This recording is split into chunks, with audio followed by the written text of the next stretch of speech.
All right, everybody, welcome. Give people a few seconds to get in. All right, so what we're doing today is a lot of questions in the Discord about how to use Gridiron's projections in their league. A lot of requests for specific settings, like how to fine tune our projections to your 14 team 0.75 PPR league, et cetera, et cetera. We don't have those features in place now, but again, the demand's there. So we will work on that. I personally don't really kind of sweat those things too much when I'm using a projection set like GridironAI.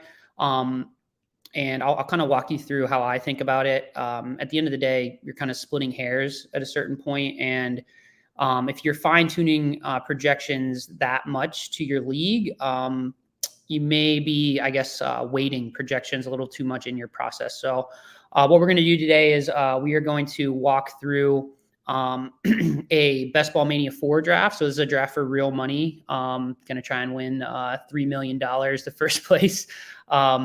And best ball, if you're not familiar with it, there's no like in-season management. So it's just start your optimal roster. I think through the first 10 to 12 rounds, it should be pretty similar to like your home league draft with some little differences. But again, I'll point those out. I'm going to talk through different players, kind of how I'm thinking about each pick. There's only 30 seconds for each pick, so it should mirror what you see in your home league drafts as well.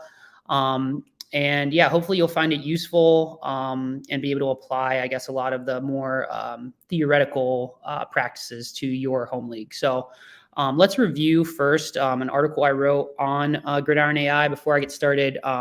This banner down below, if you want to just try this out, GridironAI has a preseason promo going, preseason 2023, get you a free month, and that gets you access to our whole site for a month. So we have fantasy projections here. We have money line. So again, once the season starts, there'll be recommended bets based on the money line. And there's a lot of things that kind of go into that as well. We're not going to dive into that today. We're going to stick to the rankings here. But yeah, just a free month, preseason 2023. But before we get started, let's go ahead and go through, I guess, how I think about a draft. So basically, the first thing you do is understand your league rules. So how many wide receivers do you start? So in our draft, we got 3 wide receivers and a flex. There's a lot of debate as to whether you want to try and get an RB in your flex or a wide receiver in your flex. I think that debate, for the most part, is pretty overblown. You just want a good player in your flex. So I think that because in Underdog, I have to start 3 wide receivers. That's the position where I have to start the most players, like full stop. I like to be a little bit aggressive in these leagues. It is half PPR. So again, some people will kind of bump running backs up in the ranks a little bit in that type of league. I tend to not do that even in a half PPR league. So you need to understand, I guess, the structure that you should be going for. Also, if you've been in the league for a few years with your friends, you kind of know how they draft. Like I have a friend in one of my leagues that I know he's going to take running backs early. So kind of weight all of those things in. Don't go in with like too much of a plan. I know there's that quote, like everyone has a plan until they get punched in the mouth. I think if you go in saying like, I'm going to do 0 RB or I'm going to make sure I get an elite quarterback, you're going to miss a lot of ADP value, which is the first thing that I care about is especially early on in rounds 4 through 6, I'm trying to scoop up as much ADP value as possible. So that's number one, like leverage wisdom of the crowd. ADP value, average draft position on most sites is going to be pretty efficient just because all the biases that you have, a wisdom of the crowd approach, like with average draft position, is going to cancel out a lot of those biases and get you closer to like what actually might happen in a given season. So ADP value is the number one thing I'm going to be considering. And then the next thing is like I'll kind of talk through like why I might be considering a certain position over another. Like just like I said, like we got to start a lot of wide receivers on Underdog. So I'm going to be really aggressive at wide receiver. I also know that people are pretty aggressive at wide receiver, and I don't want to kind of be left out in the cold at that position. But also, like for example, if you draft, let's say, 3 wide receivers with your first 3 picks, which is a very aggressive wide receiver strategy, you don't really need to take a whole lot of them, especially like I think most home leagues will have like 6 bench spots. Your bench should not really have more than 1 or 2 wide receivers. It's just kind of resource allocation, like a team is somewhat of a portfolio. So just make sure if you spend a lot of draft capital early on a position, you're not drafting a lot of that position. So yeah, just keeping those things in mind. And then finally, like if I get down to like I really can't decide between 2 players, I'm going to lean on the GridironAI projections, and I'm just going to have this up, be able to scroll through all of the players and just see like, okay, we have let's say Trevor Lawrence ahead of Tua Tagovailoa. So like if I'm between those 2, I'm going to use these projections, which are built with a machine learning model that, again, isn't considering a lot of the human biases that you might see in like Fantasy Pros expert consensus projections or another projection site. So you may see some wonky things, like for example, like all things considered, Justin Jefferson at the receiver position is probably too low. But you need to consider that like our model is regressing his yardage. It's regressing a lot of his insane stats from last year back towards the mean, which he might be an outlier player. So doing that might not be wise. But again, that's why I kind of, if I get the number 1 pick in this draft, like I'm going to take Justin Jefferson first. So that's why, again, ADP value kind of trumps all, and don't overthink it.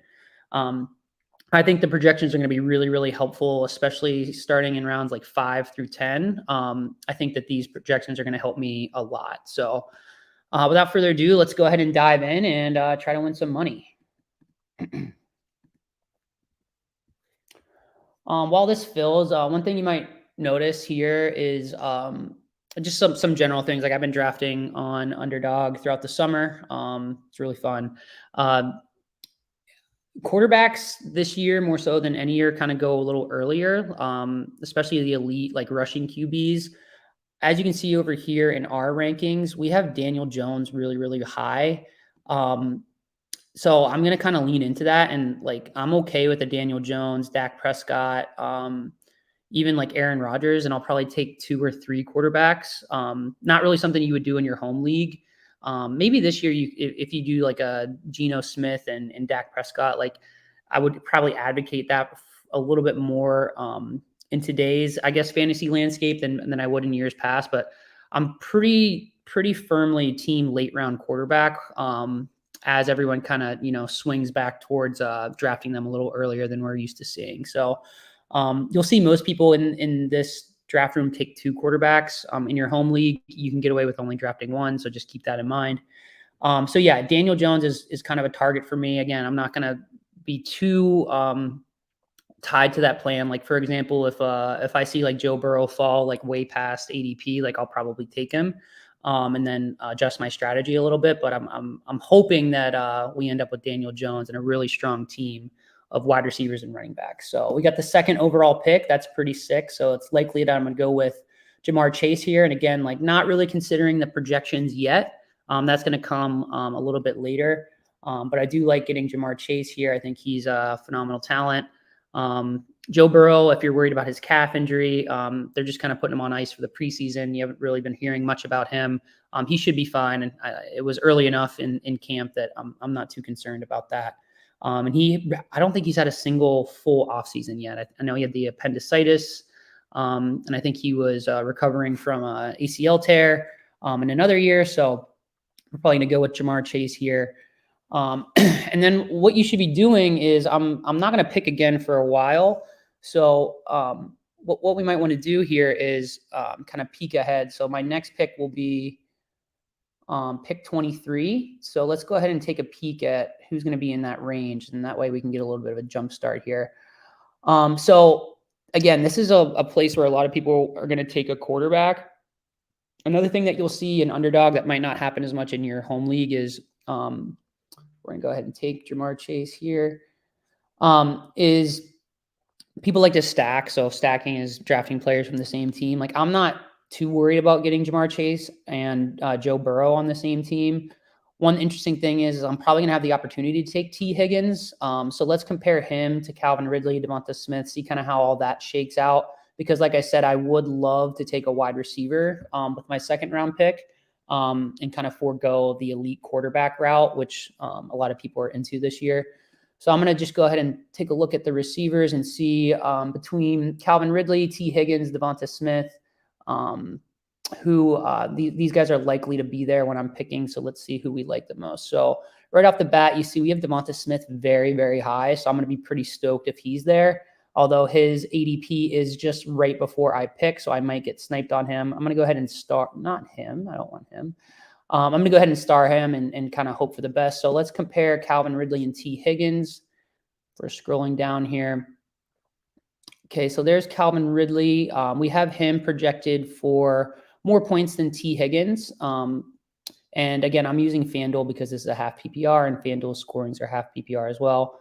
So I love Calvin Ridley this year. He actually started this offseason as going quite a bit later. I want to say round 4 maybe, and has come all the way up after a really, really strong camp.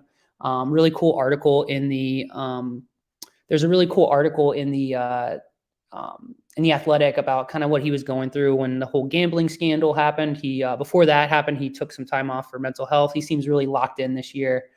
Good reports out of camp.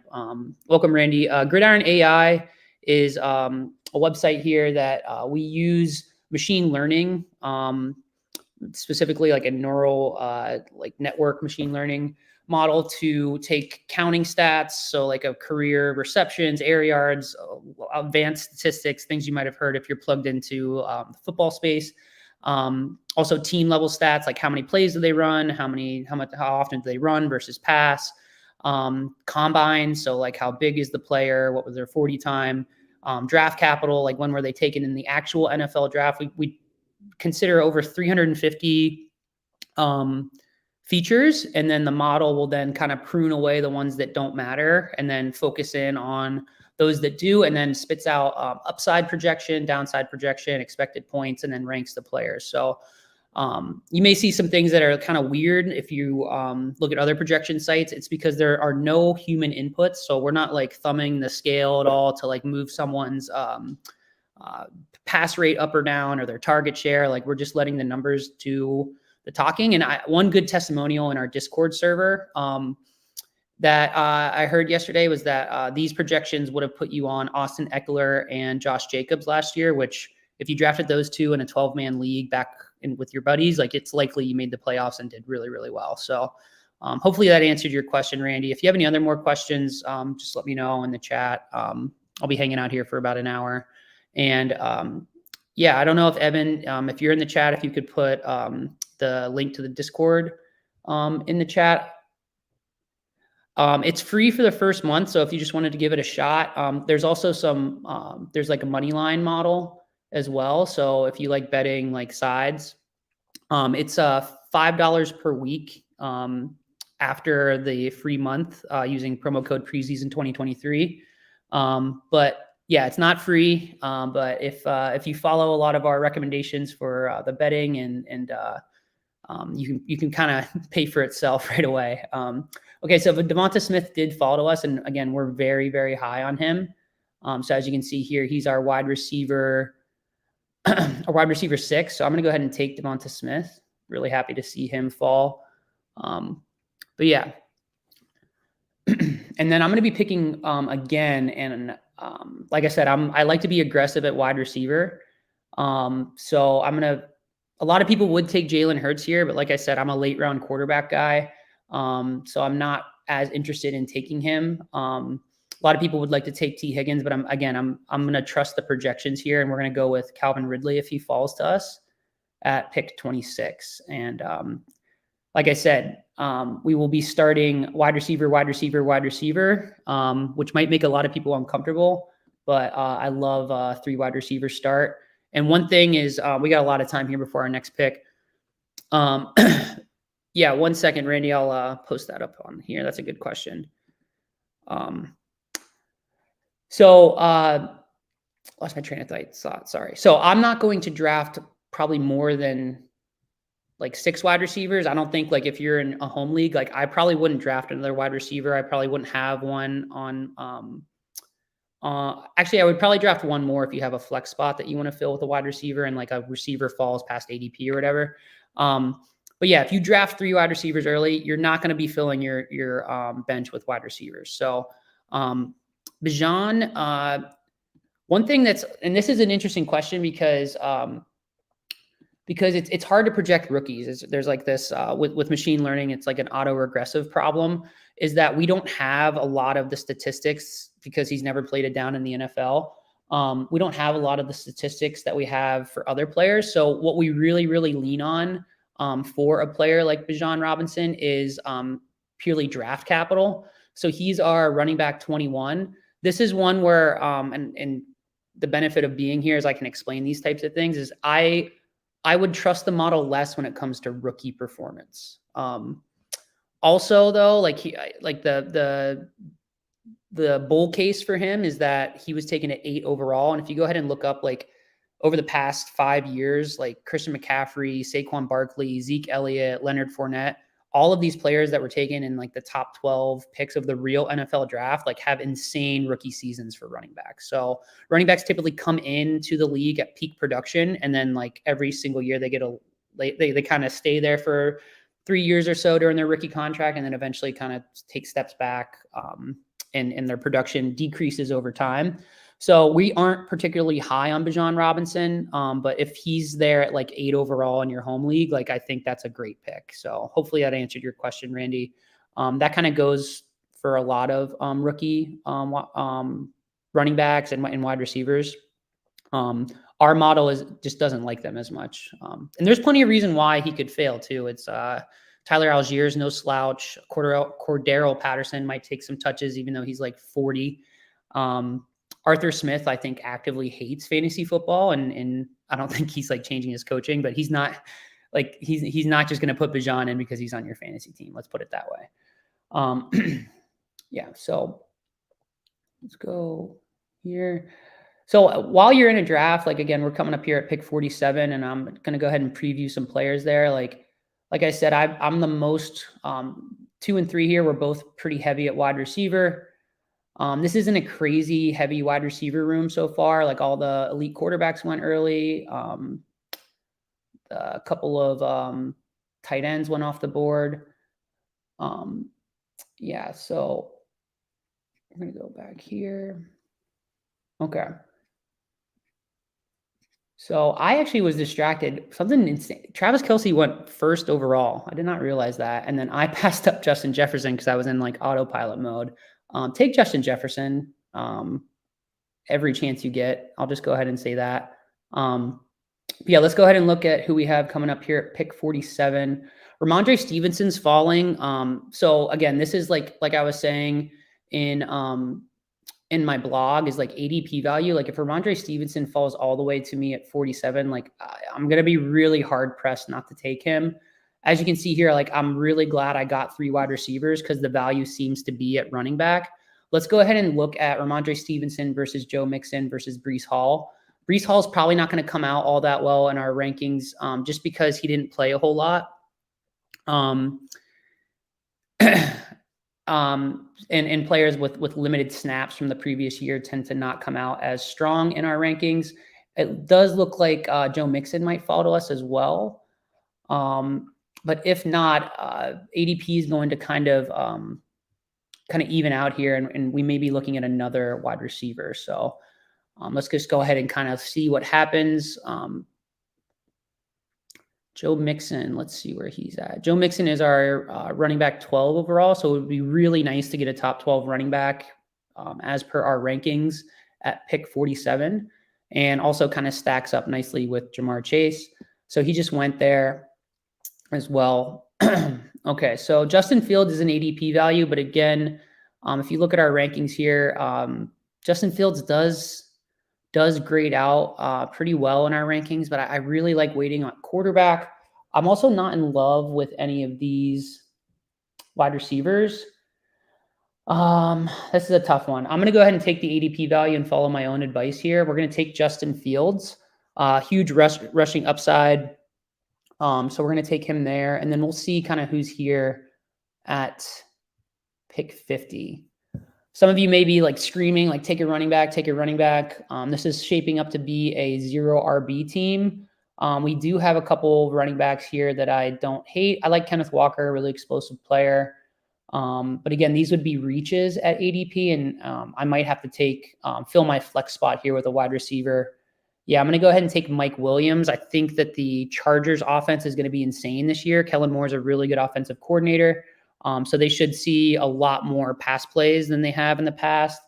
Their offense last year was pretty bad with Joe Lombardi, a lot of dink and dunk. They have one of the best quarterbacks in the league in Justin Herbert. So if I'm drafting this like I would like a home league, like this is a very, very strong start if you're starting 3 wide receivers and a flex. So go ahead and take Mike Williams there. All right, so feeling pretty good about this. So again, I'm not going to draft a lot of wide receivers, and I'm probably going to wait before I draft another wide receiver. Again, letting ADP dictate a lot here. I am going to draft a lot of running backs, though. So if you're sitting in this position in your home league, I would be filling most of my bench with running backs. This is kind of like a 0 RB approach, if you've ever heard of that. So at this next pick here, we're going to be pick 71 and 74. I'm just going to go ahead and queue up a few players here. So Miles Sanders, J.K. Dobbins, Cam Akers, Javonte Williams. I love James Cook as well. I'm hoping to get two guys here. Let's go ahead and look at our running back rankings as well. If there's a tight end value there, like let's say somehow George Kittle falls all the way to pick 71, I would be comfortable taking him there as well. But yeah, let's kind of see how this plays out. But Randy says Atlanta had like 560 rushing attempts last year. There should be plenty to go around. You're right. It is going to be a very, very high volume rushing offense, especially with Desmond Ridder. I think he's like a really good game manager. I don't think he's like a big playmaker or anything, but yeah, that's a really good point from Randy as well. We may draft Tyler Algier because you make a good point there. Like he could push for 200 touches as the number 2 option in that run heavy offense. So yeah, I guess how are we feeling about this start so far?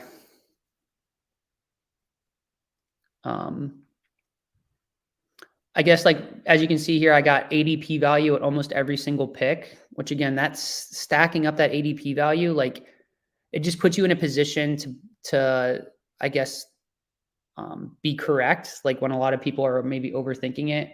I don't have a whole lot of like correlation in my lineup, which is important in Underdog, but again, I'm kind of following my my own advice here and taking the ADP value through 6 rounds.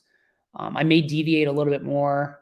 So for example, like a Cam Akers, he could fall to me at 74. Like I'm just not confident in the talent. I'm not confident in the team. He is someone that has had an Achilles injury, and those players typically don't bounce back from them all that well. I know he had a couple good games last year. But yeah, I love Dynasty, Randy. Startup, it's really fun. If it's super flex, you're definitely gonna be looking at a quarterback at number 2 overall. But if not, and you could nab like a Jamar Chase or Justin Jefferson, it's a really fun way to start.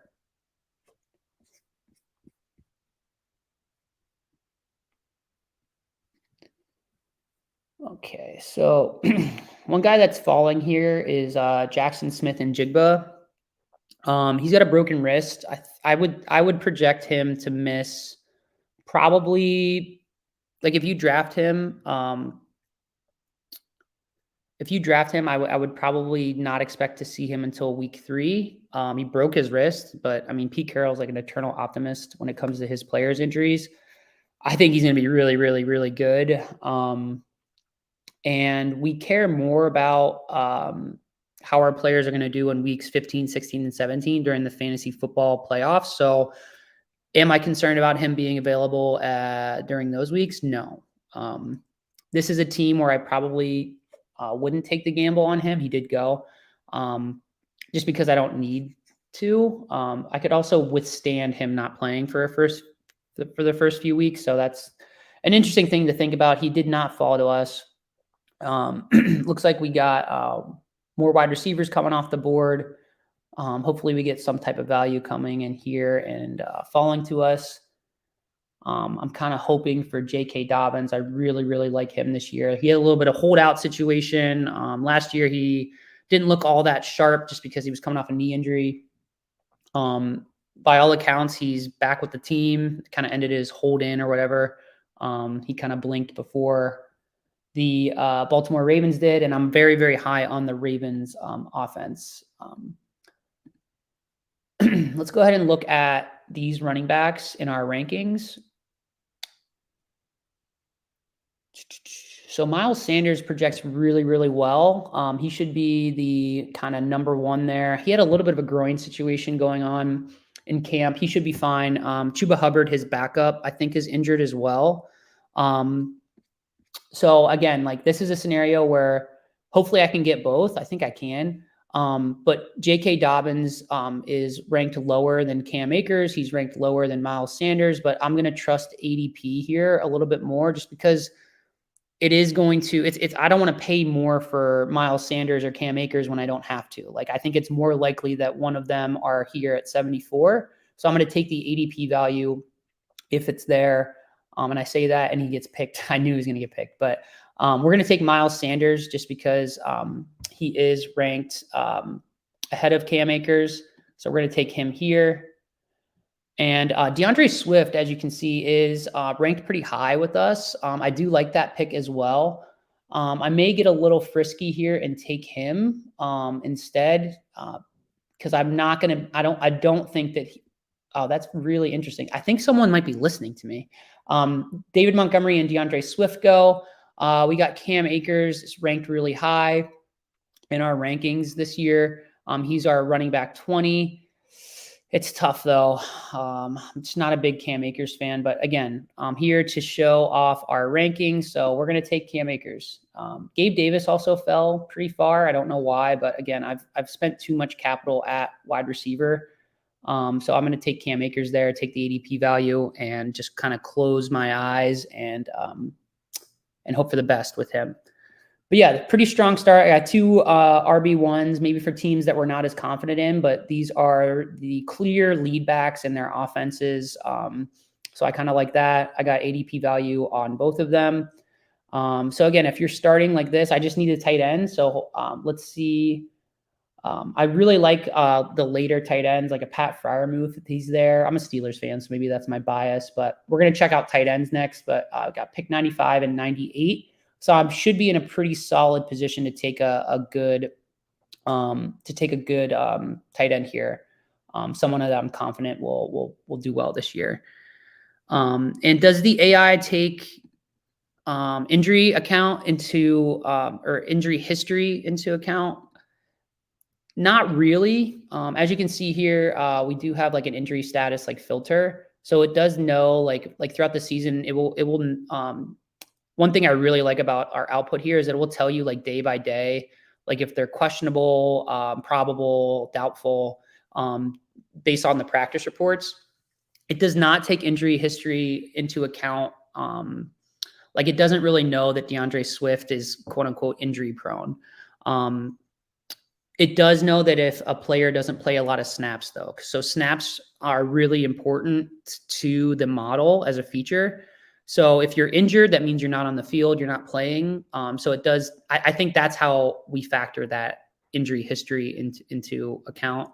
And that's also a reason why I guess like rookies and younger players that might not have started the season as a full-time starter, like Quentin Johnson will be a good example this year. Like he's probably not going to start the year as like a bona fide starter. He may even be behind like Josh Palmer, but by the end of the year, he'll probably be playing a full complement of snaps. So yeah, to answer your question, we don't take in like specific injuries, like it doesn't know that DeAndre Swift has a history of hamstring injuries or whatnot. But it will take into account that DeAndre Swift maybe doesn't have as many snaps per year as Derrick Henry. All right, so hoping to get a tight end here. Like I said, got some people popping off in the Discord.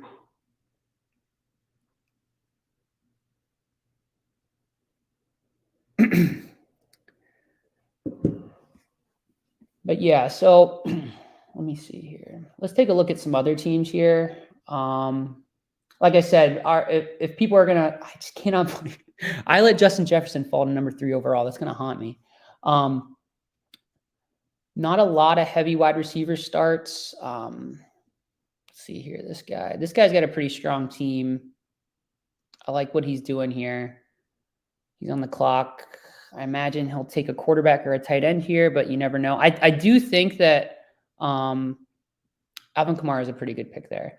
I do think that for the most part, like especially in your home league, you should fill out your starting team before you draft your bench. That might seem like duh, but it's an easy mistake to make, especially if I'm like advocating for taking ADP value. So like I should really consider taking a tight end here. It's interesting. We see Deshaun Watson's falling, Sky Moore's falling, Dalvin Cook's falling. Like I may take the ADP value here and then take a tight end with pick 98. Let's go ahead and look at the tight ends here while we're considering what to do with our next pick. I'm going to bypass Deshaun Watson. A lot of negative kind of news around him. I mean, aside from the legal stuff from last year, we got Pat Freiermuth very high up in our ranking. So I'm probably going to reach for him, right? Kind of cash in. So one thing you can do is if I've taken ADP value at almost every single pick, at this point in the draft, ADP becomes less efficient just because like people like things get weird, right? Like ADP is not just based off of who the best players are at this point. There's also like positional scarcity that you need to consider. So Dalvin Cook is here. I do like him, especially early on in the season. It's pretty good ADP value. Let's see kind of where we have him. I'm running out of time here. Dalvin Cook had a strong year last year. A lot of people think he's washed. He's right there with his brother, James Cook. So I'm going to go ahead and take Dalvin Cook there. And then we're likely going to reach for Pat Freiermuth at pick 98 here. There's no scenario or any world where I'm taking Michael Thomas. I just want to be really clear about that. So for those watching at home, like I said, we have, I feel really good about getting Pat Freiermuth here because we have him as our, we have Pat Freiermuth as our tight end 6. So ahead of Evan Ingram, who we're also pretty high on. We're going to take the top tight end on the board here. So I think this is a really strong start outside of not having a ton of correlation in stacks, which is not as important in your home league. So if you were to walk out of your home league after the first 9 rounds and this is your team, I would feel pretty good about that. I'm also encouraged that our rankings put me on this team for the most part. I kind of did follow that. So yeah, I think this is a really strong start. Where am I looking next? Again, I'm just going to kind of let the board dictate. I'm not as excited about my running back room here. I'm fine with Justin Fields. I took him early. That I don't want to keep putting positional resources into the quarterback position because if he's not very good, then I'm kind of done anyway. Especially in a big tournament like this. And at tight end, I may consider another tight end if there's a value there as well. I do love Daniel Jones. And again, if he's there at my next pick, that would be a pretty serious ADP value. So I probably would be hard pressed not to take him. I doubt he'll be there though. There's a lot of positive feelings about him this year. He looked really good in that preseason game as well. But yeah, we'll kind of see what the board gives us here. I'm probably going to be more inclined to take a running back with this next pick, but again, we shall see. We've already kind of fallen off the wide receiver cliff. Like when you start seeing Odell Beckham as the best receiver available, Jamison Williams has got all kinds of problems. He's going to be suspended for 6 games as well. He's got a hamstring injury. Just really rocky start to his career. I do love the talent. Juju is, I mean, he's just a floor guy, but it's the type of player that you take if you want to finish 5th in your league. And I used to be a huge Juju fan back when he was the Steeler. So I'm probably going to let this tier of wide receivers kind of pass me by and scoop up some running backs and some and maybe another tight end here. And then we will come back, especially, I mean, this is a much deeper bench than you'll have in your home league. So I will be drafting more wide receivers, but I'm not going to do that until much later because these were my first few picks. Like I'm really banking on them all having like phenomenal years. So I need to, draft like I'm correct about my picks.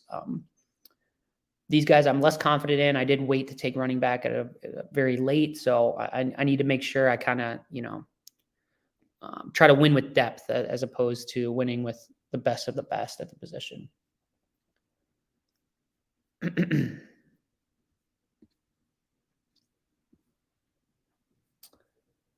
So let's see here. Pick 119. Njoku, again, if he falls, I'm really going to like that. Let's see here. Another way that you could use these rankings as I'm waiting to pick here, I would love Rashad Penny to fall, by the way. I think he could have a role. It's interesting. Jonathan Taylor is rumored to the Eagles. He's rumored to everywhere. I think the most likely thing that happens is that he ends up staying with the Colts. We'll know by Tuesday, though, because that's a strict deadline about the PUP list. If he's still, quote unquote, injured, I don't think he's actually hurt. Past Tuesday, they have to sit him for 4 weeks. And they've given him a deadline as well about what he's doing, if he's coming back to the team or not. We'll see. He doesn't have a lot of leverage, unfortunately, for him. I think the Dolphins are rumored to get him as well. And like I said, if Njoku's here, I'm probably going to take that and kind of ride with Njoku and Freiermuth as my 2 tight ends in this league. And I will say, like, since we've filled out our lineup for the most part, this is going to kind of stray away from the way you would draft in a home league. But again, I mean, a lot of the same things apply for sure. So let's see. Okay, so Njoku did go. That's fine. I don't need him. Dalton Kincaid's interesting. Let's see where we have him. Again, a rookie. We have Dawson Knox really, really high up in our rankings. So you could, I think, like, if the AI knew more about the rookie that is Dalton Kincaid, it's a first round pick. Has Sam Laporta a little bit higher than I anticipated. He's a pretty strong pick this year. So Rashad Penny did follow us. Say what you want about Rashad Penny. He's injury prone as well, but when he is on the field, he's a really, really efficient runner. And this is just kind of a bet on the Eagles overall. Really good team. He should have, he's a good goal line back. He should have opportunities to score. I know people are talking about like Kenny Gainwell, DeAndre Swift. I just take the value there, get a running back on a good team when I need a running back is kind of the thesis there. Let's see where we have Penny. Again, Penny's one of those ones that the injury history in terms of his snaps, he hasn't really played a full season in his career. So he's not going to project as well on our rankings. But like I said, I'm going to go ahead and just take ADP value there. So this is an interesting spot. We got Geno Smith here. One thing that you could do, and I'm running out of time, is I could look at all, sort by value, which is the value of the player over the replacement player. So like the last starter at that position. We can investigate this after this pick. It's a tough one. I'm going to take Dalton Kincaid here. Just because, like I said, I think I can wait at quarterback a little bit. So I'm excited about Dalton Kincaid because he's part of a really good offense. They've been really talking about him as a player that's going to be involved in the offense as well. One thing I'm not as confident in is that rookie tight ends tend to not do all that well. He seems to be different, and we got him at a value. So I'm just going to kind of hope for the best there. Yeah, so anyway, if you want to kind of use our rankings to help you decide what position to take, again, I kind of advise against that. Just know your draft rules. Like, I got to start a lot of wide receivers, so I was wide receiver heavy. I know that running back is the next most important position, right? I got to start 2 of them, and I can also start one in the flex. So I was aggressive at that position. I like to let that guide me. But as you can see here, if you sort by value, this will rank the players relative to the other players at the position. So in this draft, we saw Travis Kelce go number 1 overall. Our model from value over replacement, that's what this is, agrees with that. It's Travis Kelce gives you such an advantage at that position that he is justifiable as the number 1 overall pick here.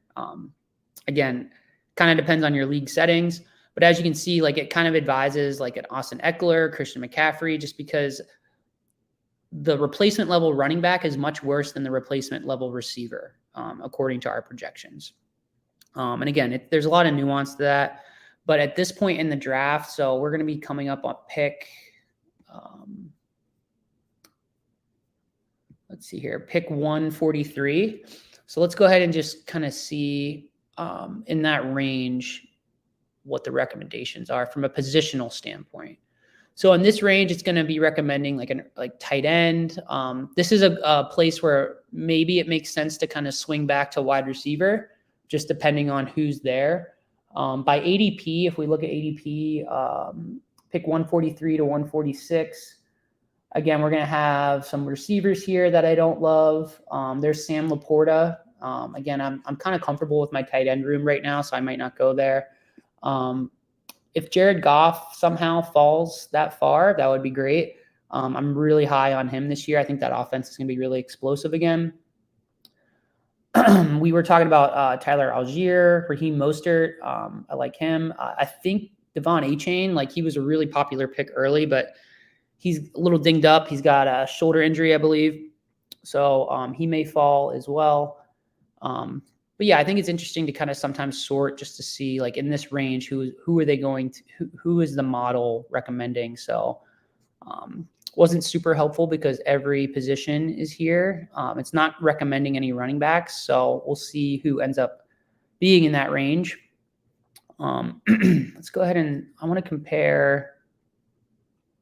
Let's actually take a look at Tyler Algier. I'm interested to see because like Randy was saying earlier, Tyler Algier had a really strong rookie year.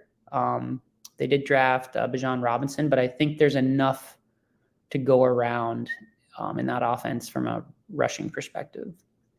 So there's Jerick McKinnon, who's still on the board. Let's see. There's Tyler Algier there. Antonio Gibson went earlier. Oh, Algier and Mostert both went. Interesting. Okay. So if McKinnon's there, I'm probably going to take him. We'll see. I do like Jared Goff. One interesting thing I could do is I could, this is an insane amount of ADP value, and I do think he's going to play this year, and I don't really need him with my wide receiver room for the first 6 games. So I may take Jameson Williams and then see if Goff makes it all the way back. This guy's already got 2 QBs, so it's unlikely that he takes a QB, so I can kind of play it that way. I'm going to hope to get this like weird little backdoor stack here. Jared Goff is my 2nd QB. Jameson Williams is my 5th wide receiver. Could be an interesting way to get a stack on a team that needs some correlation. I'm in pure best ball mode now. I'm trying to win this tournament. It's too bad he did go. Would have been nice on my team. I'm going to take Jared Goff here if he's there. This guy doesn't have a quarterback, so he definitely should take Jared Goff. Oh, he took Derek Carr. Thanks, buddy. All right, we're going to take him there, and then hopefully Jerick McKinnon comes back to us. That would be a nice way to add to our running back room that might need some help here.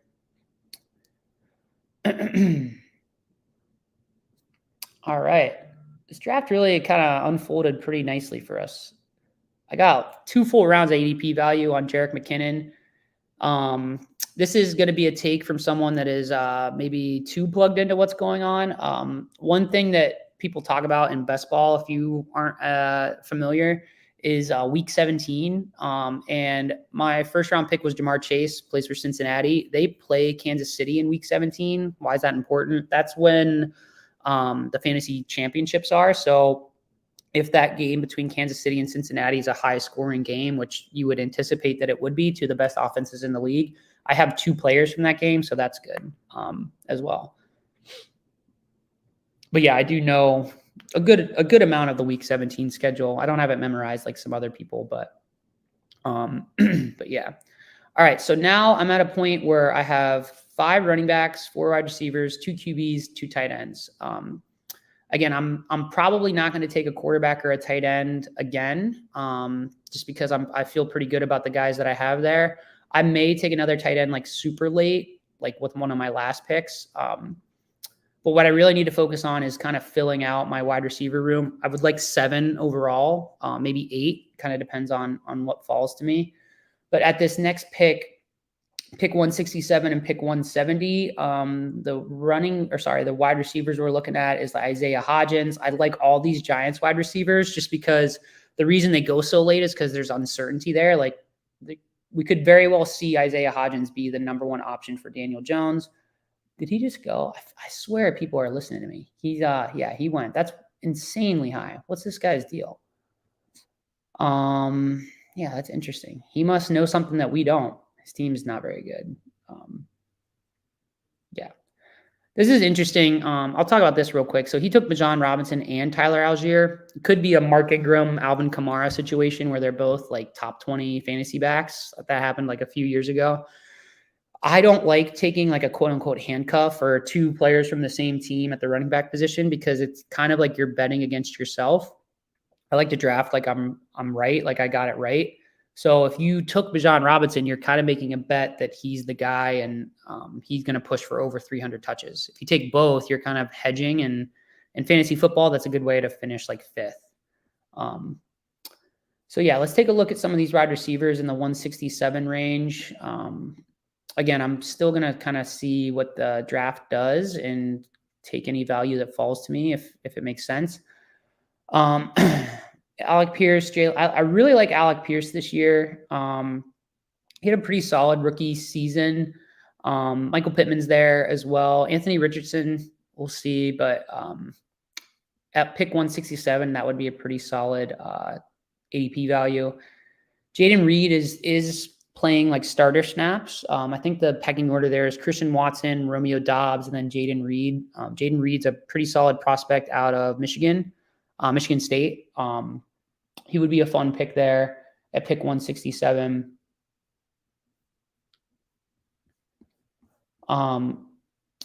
Let's see.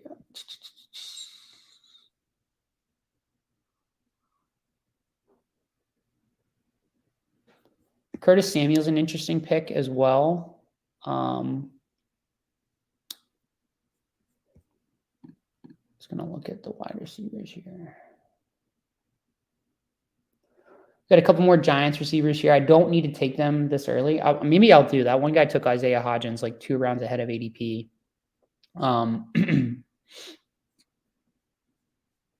One feature we're trying to get in is it would be really helpful to be able to compare the running backs and wide receivers. So maybe I'll just do this. We need a flex option here, so we're working on that. We're a pretty small team here, so bear with us. Popularity overall has gone up pretty significantly recently, which is good for us. But we've gotten a lot of feedback about features that people want to see on the site. So this is definitely one of them, is being able to see the running backs and wide receivers at the same time. All right, Rondale Moore. Why did he fall so much? I'm not sure. He is going to be part of an offense that might be without Kyler Murray. We'll see. But I feel pretty confident that he's going to play a lot of snaps. He's kind of a fun player, especially as my wide receiver 5. Like, I don't need him to be the guy every week. He's the type of player that is super fast. He could have like a big week here and there. And I don't need to try and guess when that's going to be in best ball. So that's the luxury of best ball sometimes. Let's see. Let's do DJ Chark versus Jaden Reed. I have a feeling that Chark is going to be way ahead of Reed. Devontae Parker, let's see, where's he? I can probably get him with my next pick, maybe. I'm going to break. I'm going to take Devontae Parker here just because I think he's the number one in that offense. I think that offense is going to be a lot better because specifically Bill O'Brien is a much better offensive coordinator than Matt Patricia. So we took him there. Probably my biggest reach of the draft so far. But like I said, at this point, the ADP is much less efficient. So you can kind of take stances on people. He's the clear number one option there, I believe. Tyquan Thornton's kind of an afterthought. There's like a young rookie that's making some noise.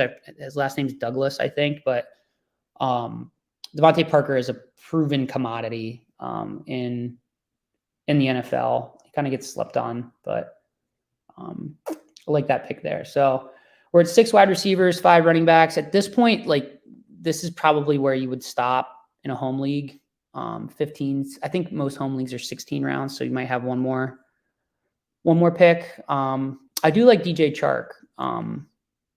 He just isn't projected all that well for us. He could very easily supplant Adam Thielen as the number one there.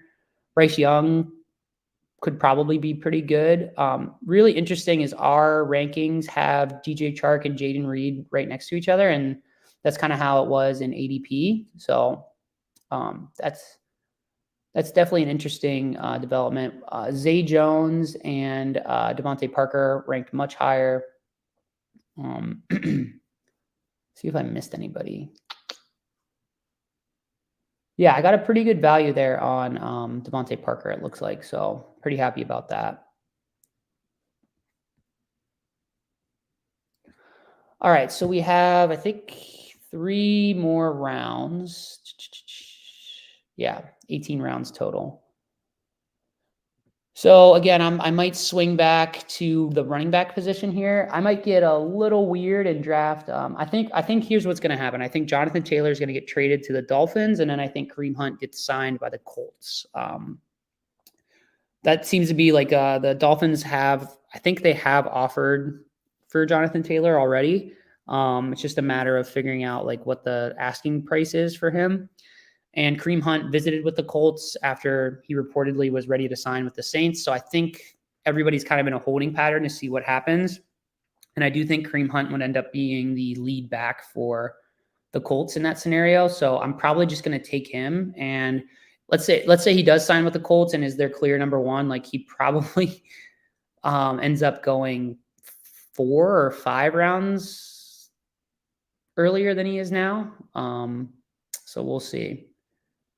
Jerome Ford's a good pick, good late round pick for a team that maybe needs a running back. He's hurt right now, but he should be fine come the season, or at least the next few weeks in. The Browns are a team kind of like the Falcons, where there's the 1 and 2 should get a lot of work. And Jerome Ford, that he was a rookie last year, they seem to really like him. He's pretty solid in a lot of the advanced metrics. Let's see where we have him. In comparison to Kareem Hunt. We probably don't even have Kareem Hunt projected yet, just because he doesn't have a team. Really hope he falls to me because he is going to sign somewhere. And I think it doesn't matter where he signs. If he signs somewhere, he will shoot up draft boards a little bit. So a little bit of a cheat code there. Deuce Vaughn's exciting too. I might take him as well. And then I would be completely done at running back. And then with my last pick, I would probably take another wide receiver. Although, DJ Chark was injured today. Kind of an overreaction. Not anything crazy. Yeah, we're going to take Kareem Hunt here. I'm not a big Tank Dell guy, just because I think Nico Collins is better. A lot of hype in camp around him, though. And then I really hope Deuce Vaughn falls to me. That would be a really fun pick. Let's go. This draft ended up being really solid. Another one of those weird Week 17 correlations I was talking about earlier is Dallas plays Detroit in Week 17. So I have that going for me. I just ended up drafting what I thought were the best players in this draft, and it worked out really well. One interesting thing is I have all my receivers are by week 7 or 10. Some people really care about that. I don't. It might matter in your home league, but less so because like the waiver wire exists, so you can always fill gaps on weird bye week situations. In those scenarios. But yeah, so pick 18 here. I'll be 215 overall. I think Josh Palmer's a good pick because, like I said, I think he's going to be involved in that offense despite them taking Quentin Johnson early. So I might consider him. Calvin Austin for the Steelers is really fast. That's the type of player that it just takes maybe 1 or 2 plays for him. Cedric Tillman's getting a lot of buzz out of the Browns camp. It's a pretty crowded offense, and I was kind of talking down on Deshaun Watson earlier. Corey Davis retired today, so don't draft him. He decided to retire. Allen Robinson is going to have a full-time slot role at the last pick in the draft. Like, I don't need to try and guess. When he's going to pop off, but I could see him having like a weird 3-touchdown game just because he's one of the main targets in the red zone. I do think he's completely washed though. Did not look pretty on the Rams last year. His last year with the Bears was pretty bad. But yeah, I mean, he's with the Steelers now. It's a good franchise. So So yeah, before we kind of finish out this draft, this was a lot of fun. Let me do it one more time before the season starts if people found it helpful. This is from drafting from the 2 slot. This is what my team looks like here. Got a high-end elite quarterback. I know I came into this draft saying I wasn't going to do that, but he fell to me. And I think one thing to consider, so here's a good piece of advice is consider opportunity cost. So at that point I had 3 wide receivers and I took Justin Fields instead of maybe taking a running back. I was hoping that any one of these 4 guys fell to me. And one way you can get yourself in trouble is you can kind of chase, you can I really wish Joe Mixon would have fell to me. Right. This was a running back run. You don't want to be the last guy to draft in a running back run, especially when you're reaching. So I think this guy may have taken, where is he? He's the number 3 pick overall. I think he reached for Aaron Jones. Let's see what the ADP value looks like. So he reached for Aaron Jones there. It does seem like he had a little bit of a plan. He's got this Green Bay stack going on here. Yeah, so he had a plan that he was going to stack Green Bay once he reached for Aaron Jones, which is fine. I just don't like doing that. I don't like reaching at the end of a run. So I took him there. I'm not going to draft Mike Evans on a team that I already have 3 wide receivers, right? And then I did get some ADP value on Mike Williams. I could have taken a tight end as well. One guy I want to call out, Darren Waller's really good pick this year. Anytime that your tight end is your number 1 option on your team, that's Mark Andrews, that's Travis Kelce, obviously. And I think the only other one that can confidently say that they are the number 1 option in their offense as a receiver is Darren Waller. So he used to go after TJ Hawkinson. That's not the case anymore. He's shooting up draft boards. I think in one of their preseason games, he had, in their first drive, he had all the targets, 4 targets. So that type of stuff, you get to see some usage, that matters in preseason. I believe in Ryan Daboll as a coach. We're really high on Daniel Jones as a quarterback this year. I'm up, so let's see who's here. I'm going to go with Josh Palmer, kind of sneaky little pick here. Yeah, we're going to go with Josh Palmer. I think he's going to get plenty of playing time despite them drafting the rookie. But yeah, that's the team. But yeah, I got sidetracked there. But the opportunity cost of taking this elite quarterback here was not high. None of these guys that were taken after him are guys that I absolutely had to have on my team. if you like Justin Herbert or Justin Fields, I really like Justin Herbert this year. It's just the tiebreaker for me is Justin Fields could rush for 1,000 yards. That's a cheat code. He only needs to throw for 3,000, right? Which that's like a Lamar Jackson type season. I think he can do that. That team's much better. So the opportunity cost here was good. It wasn't too high, rather. I still got another wide receiver to fill in my flex there. So I guess that's kind of like why I did that. And I just never seemed like in a position to take another quarterback. So I probably would have had to reach for a like Trevor Lawrence, right? Someone of that caliber. Joe Burrow did go pretty late in this draft. So that was certainly an option I could have taken. Again, he just doesn't rush though. So that's kind of like the tiebreaker for me. But yeah, this draft is over now.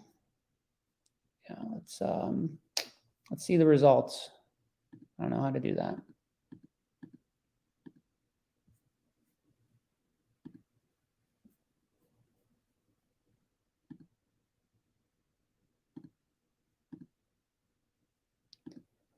Yeah. All right. We'll just close it out there. Reminder, preseason 2023 gets you a free month if you're not sure about artificial intelligence guiding your draft strategy. Throughout the season, like these projections will be replaced with weekly projections. And I'm going to be entering those projections into the Fantasy Pros projection contest just to see how they do. So there'll be a lot of like YouTube shorts. So make sure you check out our Instagram, our Twitter.